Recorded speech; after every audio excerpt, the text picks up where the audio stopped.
Bienvenue sur la chaîne YouTube de l'Église La Bonne Nouvelle. Nous allons écouter le message que Dieu a mis sur le cœur de Pasteur. Soyez bénis et bonne écoute. À ce moment-là, certains danseurs sont venus prendre des touristes pour danser avec eux. Bien sûr, j'ai été choisi.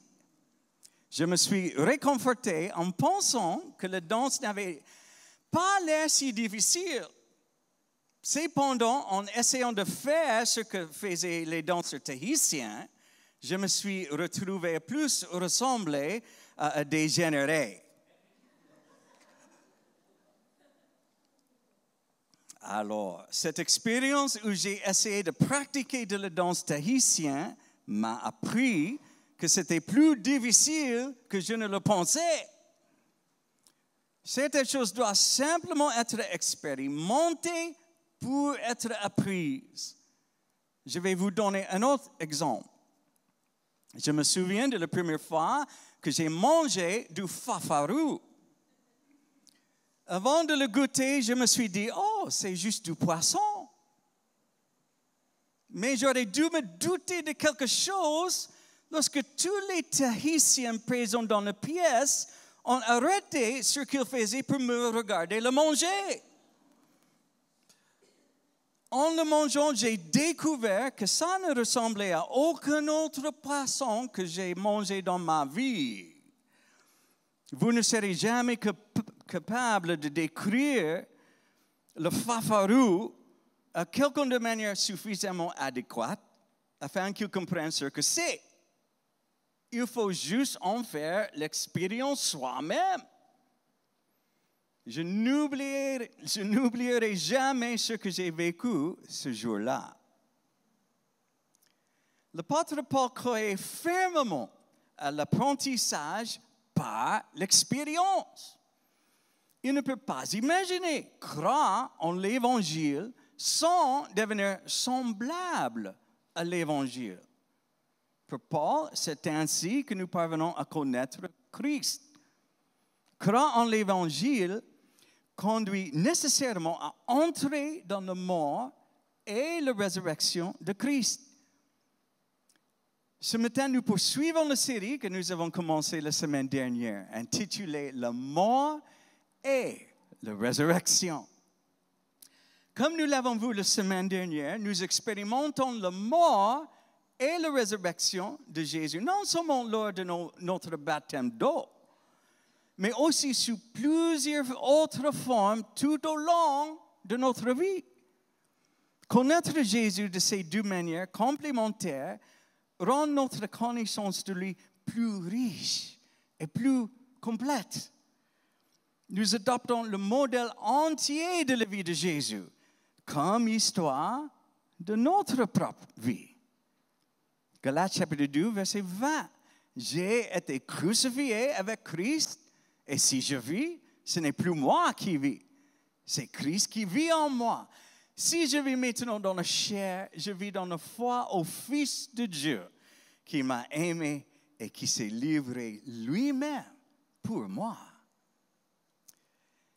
Je vais donner quelques analogies simples pour montrer le lien entre ces deux manières de connaître Christ. Dans chaque cas, nous passons du fait de simplement connaître quelque chose au fait d'avoir une connaissance profonde et personnelle. Par exemple, quelle est la différence entre le babysitting et la parentalité? C'est le niveau de propriété. Être parent, c'est l'amour en action 24 heures sur 24, 7 jours sur 7. Le babysitting ne dure que quelques heures. Les babysitters sont généralement embauchés. Ils ne sont pas comme les bergers qui donnent leur vie pour les brebis. Le babysitting ne vous change pas. La parentalité vous change. Dès que vous avez un enfant, vous êtes parent pour toujours.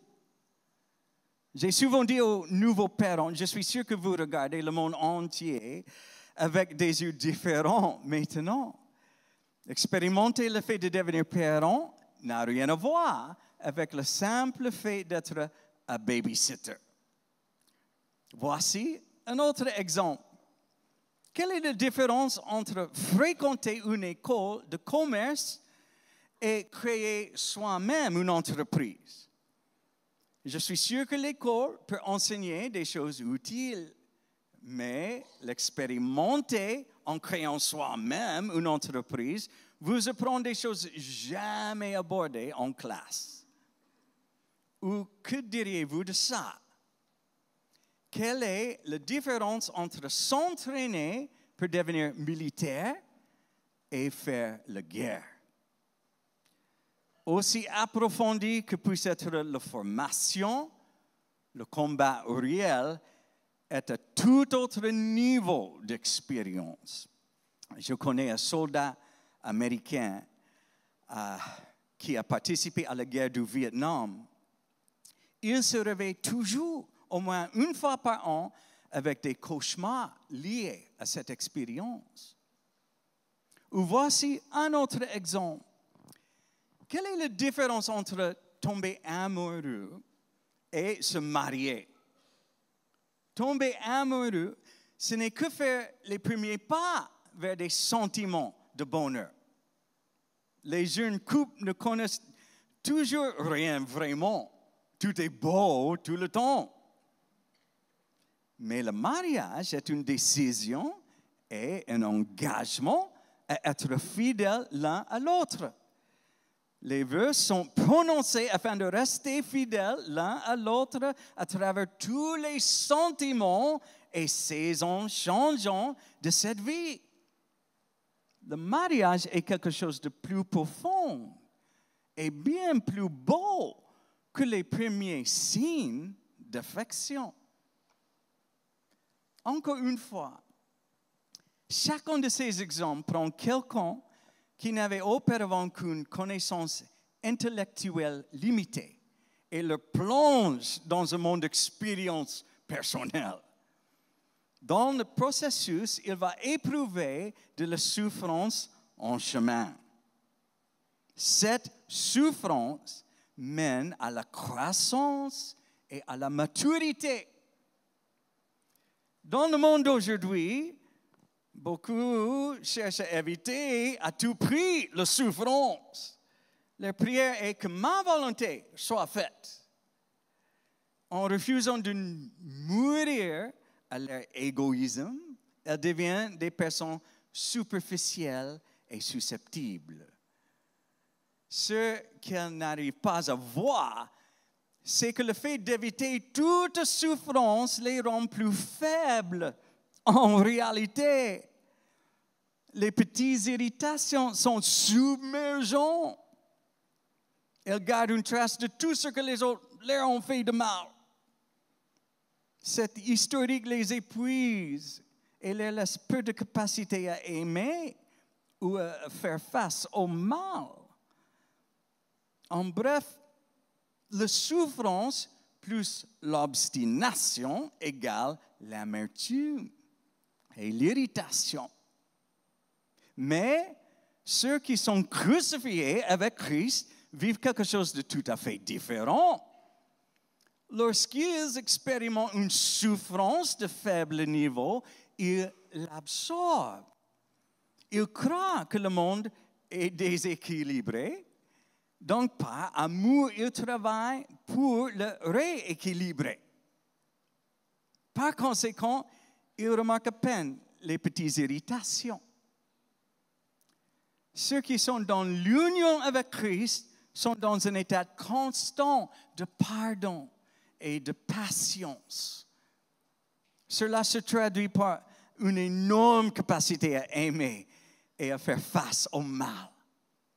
En bref, la souffrance plus l'abandon à Christ égale la résurrection. Accepter de participer à ces souffrances change tout pour nous. Au lieu de nourrir des rancunes et de fuir les souffrances qui font partie de la vie et de l'amour, nous rejoignons Christ dans la souffrance. Tout dépend de la personne que vous connaissez. Mourir avec Christ nous imprime de son image. Colossiens chapitre 3, versets 3 et 5. Car vous êtes morts et votre vie est cachée avec Christ en Dieu. Faites donc mourir les membres qui sont sur la terre. L'impudicité, l'impureté, les passions, les mauvais désirs et la cupidité, qui est une idolâtrie. Dans ce passage, Paul fait référence à deux morts, une dans le passé et une dans le présent. Par la foi, nous sommes morts avec Christ dans le passé. Mais dans le présent, nous ne sommes pas encore morts à notre péché. Paul relie notre mort passée au présent en invitant les Colossiens à reproduire le mort de Jésus en mettant à mort leurs habitudes pécheresses.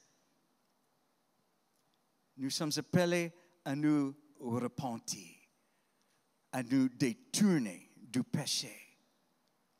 Le repentance rencontre la douleur lorsqu'elle met à mort un morceau de chair caché ou tenace. Admettons simplement que ça fait parfois mal de faire la bonne chose. Nous voulons crier sur quelqu'un qui a été rude avec nous, mais nous gardons la bouche fermée. C'est douloureux.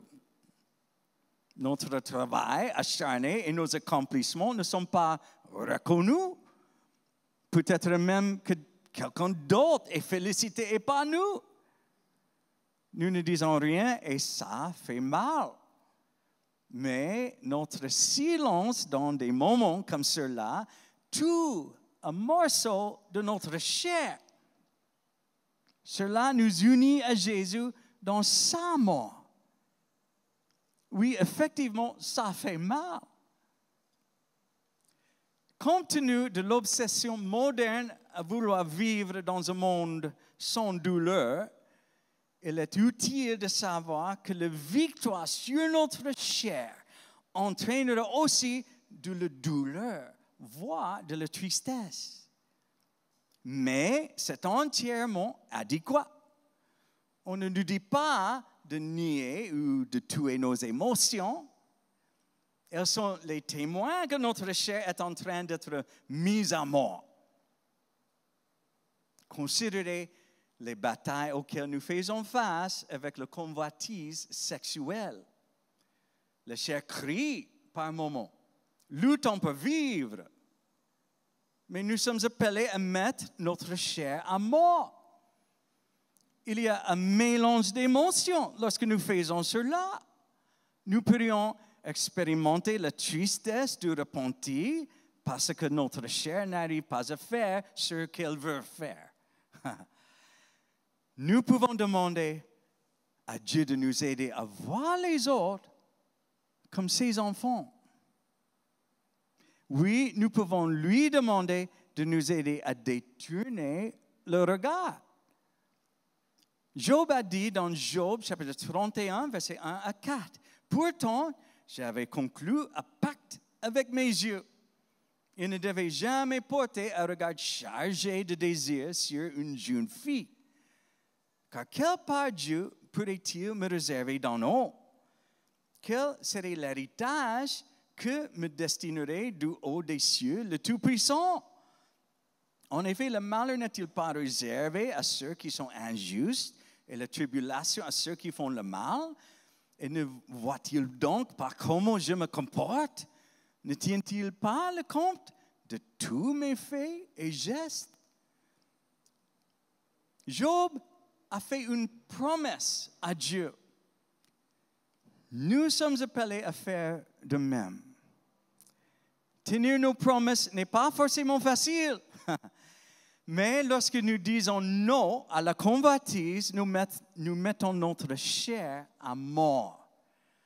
En faisant cela, nous suivons Jésus dans une participation légère à ses souffrances. N'oubliez pas que la mort et la résurrection vont de pair. Mais nous ne savons jamais comment ni quand la résurrection aura lieu avant d'être entré et d'avoir accepté la mort. Joni Eareckson Tada est devenue tétraplégique après un accident de plongée, alors qu'elle avait 17 ans. Elle était l'une des élèves les plus populaires et les plus sportives de son école. Soudainement, elle fut enfermée, immobile, dans un cadre médical. Joni a sombré dans une profonde dépression. Elle a même supplié sa meilleure amie de l'aider à se suicider. Elle refusait l'histoire que Dieu avait permise avec sa vie. Elle voulait retrouver son ancienne vie. Les 2 premières années après l'accident ont été brutales. Au début, Joni gardait l'espoir qu'avec sa seule volonté, elle retrouverait l'usage de ses bras et de ses jambes. Ensuite, elle se marierait avec son petit ami. Mais la réalité prit place. Elle n'irait pas mieux. Elle était en colère contre Dieu. Elle était amère dans sa situation. Elle ne pouvait pas accepter de ne plus pouvoir faire tout ce qu'elle faisait auparavant. Mais une percée s'est produite pour Joni lorsque son ami et mentor Steve Estes lui a parlé de ce modèle de mort et de résurrection. Elle n'a pas stoïquement accepté son sort. Elle a accepté de participer aux souffrances de Christ. Philippiens chapitre 3, verset 10. C'est ainsi que je pourrai connaître Christ, c'est-à-dire expérimenter la puissance de sa résurrection et avoir part à ses souffrances en devenant semblable à lui jusque dans sa mort. Steve a paraphrasé ce verset pour elle. Il a dit, Joni, ce qui t'arrive fera avancer la cause de Dieu. Paul avait des chaînes de prison. Tu as ton fauteuil roulant. Tu peux te réjouir dans la souffrance parce qu'il te permet de souffrir pour lui. Il a également cité Philippiens chapitre 1, verset 29. Car en ce qui concerne Christ, Dieu vous a accordé la grâce, non seulement de croire en lui, mais encore de souffrir pour lui. Steve a recadré l'histoire de Joni en l'appelant non seulement à croire en l'Évangile, mais aussi à devenir semblable à l'Évangile. Cela a donné à Joni une toute nouvelle perspective sur son fauteuil roulant. Désormais, au lieu d'être un terrible fardeau, elle le voyait comme un outil pour l'œuvre de Dieu dans sa vie. Le fauteuil est devenu une bénédiction. D'une manière incroyable, son fauteuil est devenu un instrument de joie. L'accident de Joni l'a plongé dans la souffrance. Le mal, lui, est venu de l'extérieur en étant non masqué. Cette souffrance a exposé sa chair de manière nouvelle. Le mal extérieur expose généralement notre mal intérieur. Quand Joni s'est vue elle-même à l'intérieur du mal, elle a réalisé qu'elle devait se repentir d'avoir demandé de retourner à son ancienne vie. Pour elle, se repentir signifiait qu'elle devait accepter la souffrance.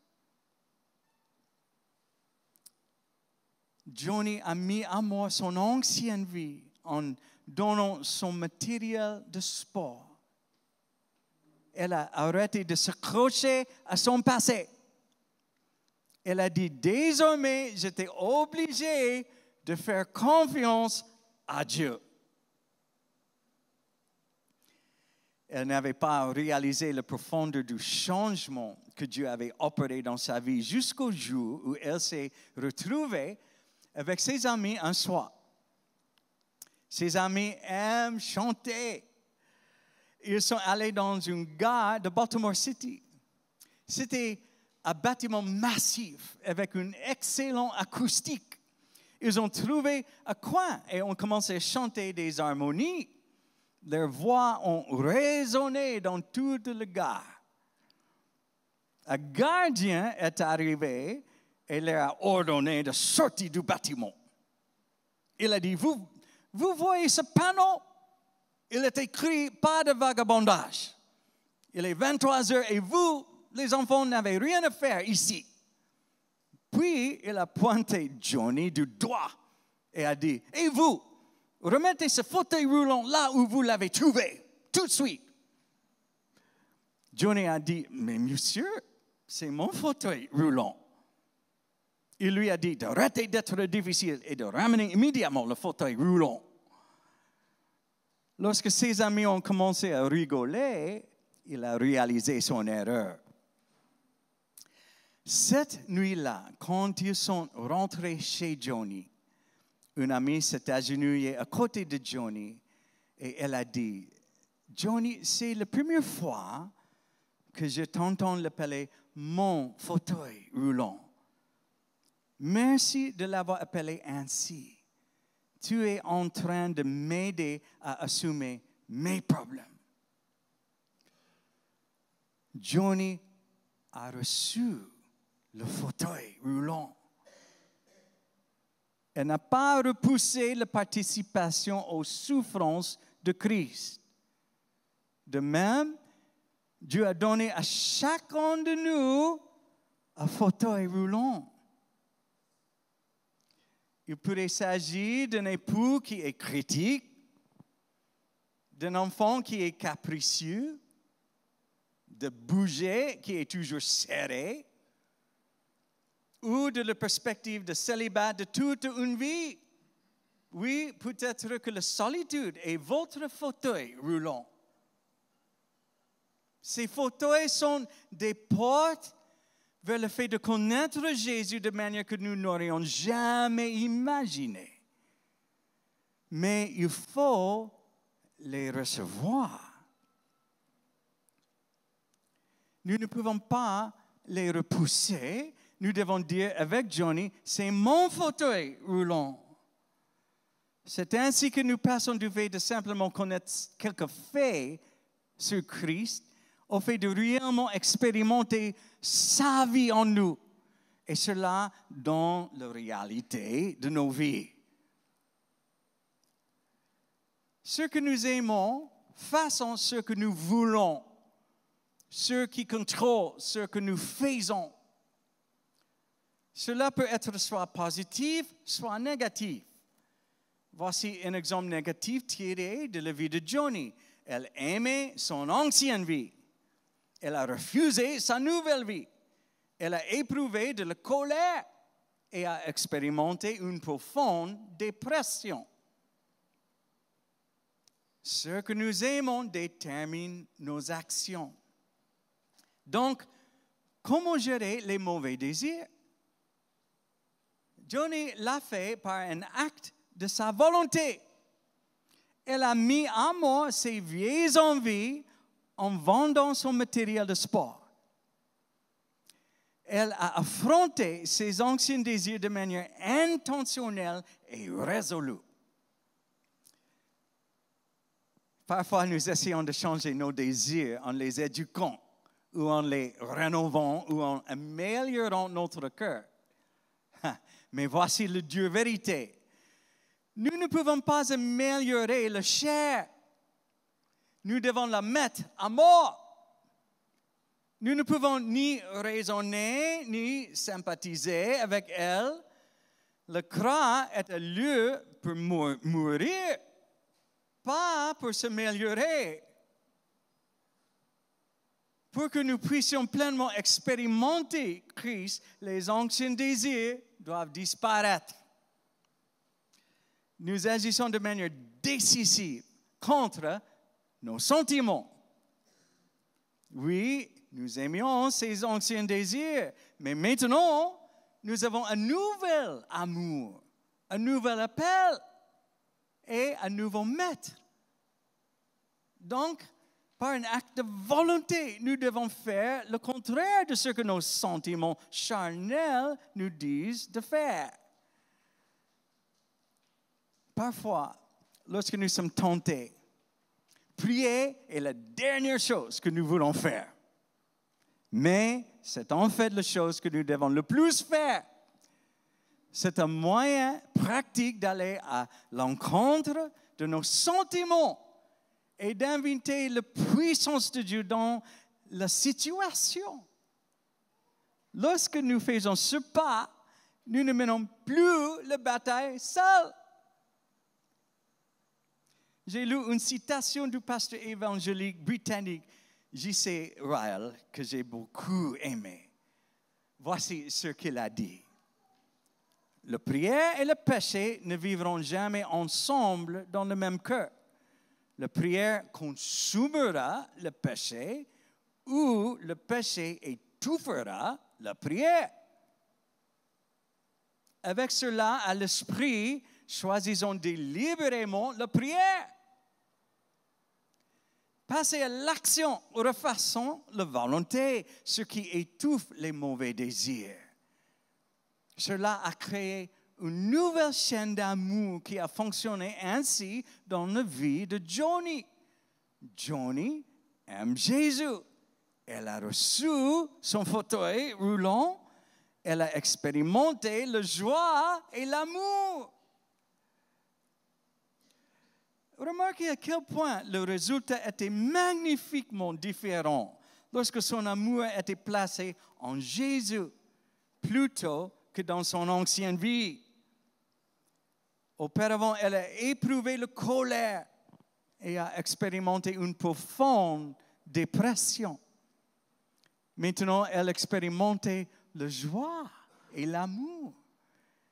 Elle est passée de la mort à la résurrection. Psaume chapitre 86, verset 13.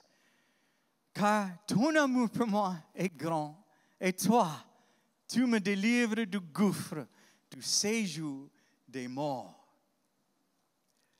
La résurrection qui a commencé dans la volonté de Johnny, lorsqu'elle a reçu la souffrance, lui a permis de perdre de vue sa propre personne.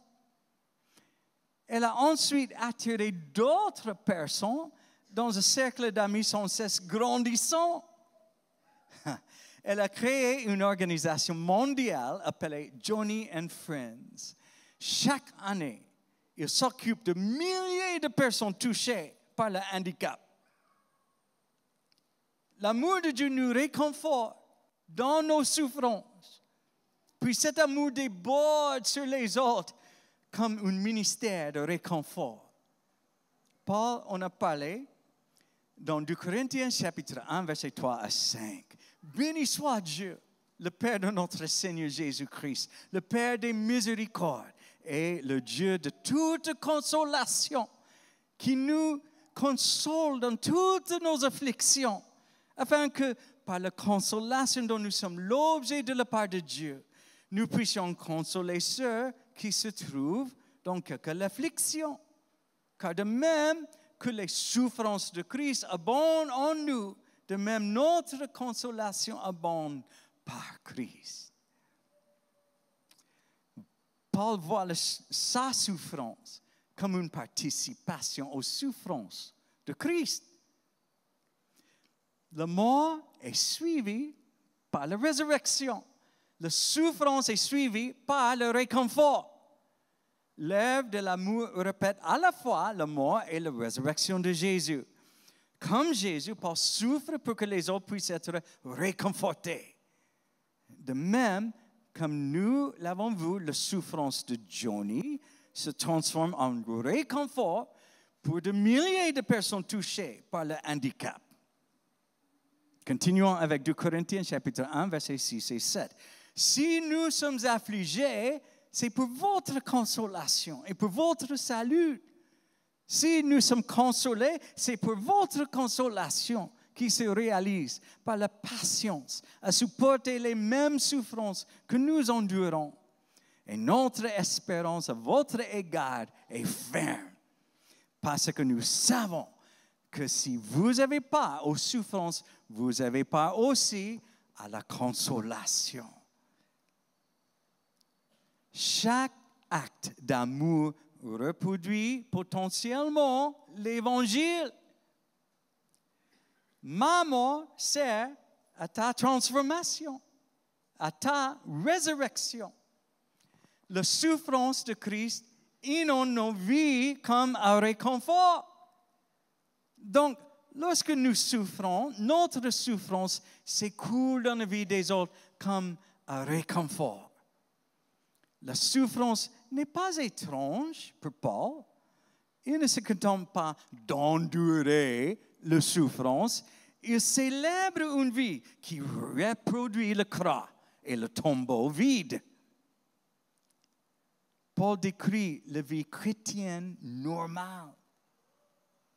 Si nous acceptons vraiment la souffrance, quelque chose de miraculeux se produit. Cela libère notre être intérieur du fait de vivre dans la peur de souffrir. Nous ne nous inquiétons plus des mauvaises choses qui pourraient arriver. Dieu raconte une histoire plus grande. Il nous reproche de lui. Nous sommes fortifiés et réconfortés.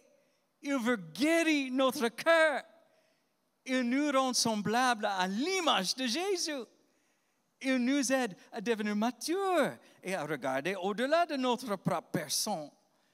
Nous pouvons être ses mains et ses pieds au service des autres. Et nous ne devons pas oublier que notre histoire ne se termine pas avec la souffrance. Non, non, non. Un jour, nos corps ressusciteront physiquement pour ne plus jamais souffrir ni mourir. Alors laissez vos souffrances vous conduire à l'expérience de l'union avec Christ. Il n'y a pas de meilleur endroit où être. Si nous saisissons ce message avec foi, entrer dans la mort et la résurrection de Jésus libérera notre esprit chaque jour. Je termine ce matin avec une belle image d'Ésaïe. Il a déclaré au reste à Babylone, prenez-la à cœur aujourd'hui. Ce n'est qu'un aperçu de ce que nous expérimenterons également dans la nouvelle Jérusalem. Ésaïe chapitre 51, verset 11. Ainsi, les rachetés de l'Éternel retourneront. Ils iront à Sion avec chant de triomphe et une joie éternelle couronnera leur tête. L'allégresse et la joie s'approcheront. La douleur et les gémissements s'enfuiront. Alléluia. Merci Seigneur. J'aimerais que les musiciens reviennent.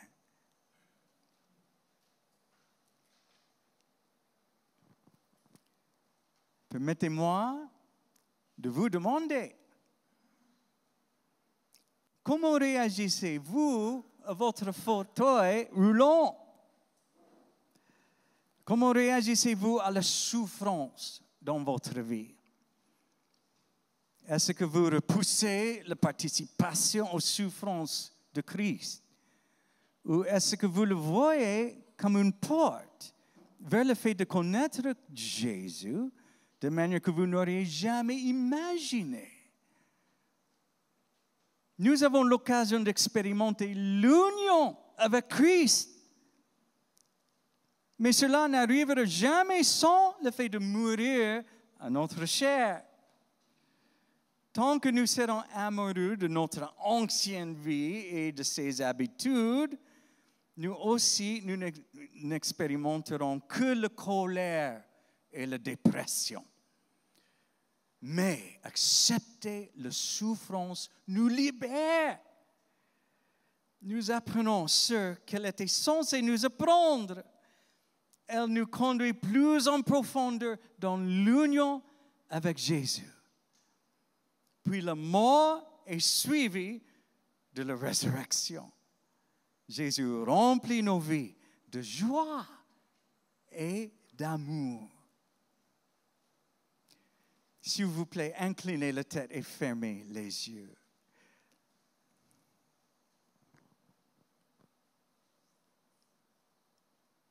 Je sais que ce message va à l'encontre de nos instincts humains. Mais je vous encourage à le recevoir par la foi aujourd'hui. Lorsque nous commençons vraiment à voir la souffrance comme un outil efficace, tout change. Alors que nous l'acceptons, nous devenons de plus en plus semblables à Jésus. Nous disons, non pas ma volonté, mais que ta volonté soit faite. Et la paix vient enfin lorsque nous mourons à notre chair. Dieu nous fortifie. Il chasse la peur. Il console notre cœur blessé. Puis il nous utilise pour réconforter les autres.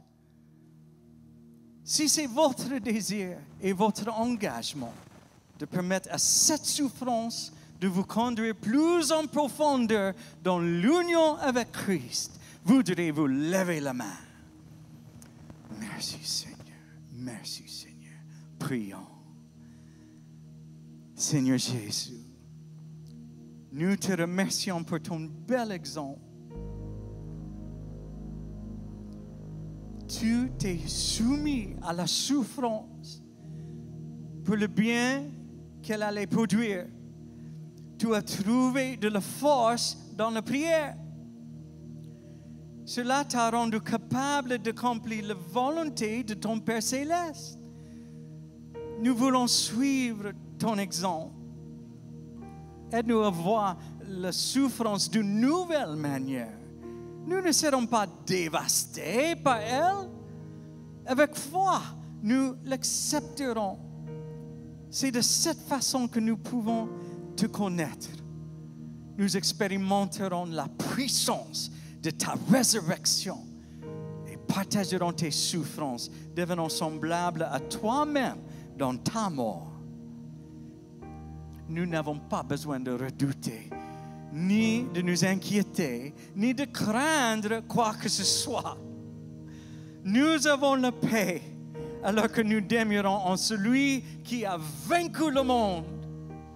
Et nous partagerons le réconfort et l'espoir avec le monde qui nous entoure. Sois glorifié dans ton Église. Au nom de Jésus. Amen.